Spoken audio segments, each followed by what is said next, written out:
ഈ ജെൻസി പിള്ളേര് 2000 കിഡില്ലേ എന്താ പറയാ 2K കിഡ്സ്. ഇവരെ കുറെ സ്വഭാവങ്ങളുണ്ട്. നമുക്ക് ബാഹ്യത്തിന് അതില്ല ഇവിടെ. ആ പിള്ളേരുള്ള വർക്ക് കമ്പനിയിൽ മാനേജർമാർ നിർത്തിപ്പോവാണ്. കാരണം എന്താ അറിയോ, എന്തെങ്കിലും ചീത്ത പറയാം, എന്തെങ്കിലും ഒരു കാര്യം പറഞ്ഞു കഴിഞ്ഞാൽ ഈ പെൺപിള്ളേർ ഇങ്ങനെ തുറച്ചു നോക്കും. അപ്പൊ മാനേജർ എന്താ ഈ വരണേ, എന്താ പറയണേ. മാനേജർമാര് അടിപൊളിയാണ്. People don't leave. ഈ ഡയലോഗ് പറഞ്ഞു കഴിഞ്ഞതിന് ശേഷം മാനേജർ കൈയടിച്ചാൽ മതി. People don't leave companies, they leave managers. അവര് കമ്പനി വിട്ടിട്ടല്ല പോണത്, ആ മാനേജറെ സഹിക്കാൻ പറ്റാണ്ടാണ് പോണത്. ഇനി താനൊന്ന് കൈയടിച്ച കാണട്ടെ. താങ്കൾ മാനേജർ അല്ലേ?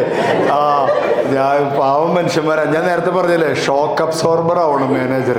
മുകളിൽ നിന്നുള്ള പ്രഷർ താഴേക്ക് വരാതെ, താഴെ നിന്നുള്ള ഗട്ടറിൻ്റെ പ്രശ്നങ്ങളൊക്കെ മുകളിലേക്ക് പോകാതെ സഹിക്കണം ആ പാവങ്ങൾ. നേരെ തിരിച്ചുള്ളതുണ്ട്. മുകളിൽ നിന്നുള്ളത് ഇരട്ടിയായിട്ട് താഴെ നിന്നുള്ളത് ഇരട്ടിയായിട്ട് മുകളിലേക്ക് കൊടുക്കും, മുകളിൽ നിന്നുള്ളത് 10 മടങ്ങായിട്ട് താഴേക്ക് പോയിട്ട് അങ്ങനത്തെവരുണ്ട് പാവങ്ങളാണ്. പക്ഷെ അവരുടെ ജീവിതം അല്ലേ. ഇനി അയാൾക്ക് വേണ്ടി ഒരു മറ്റേ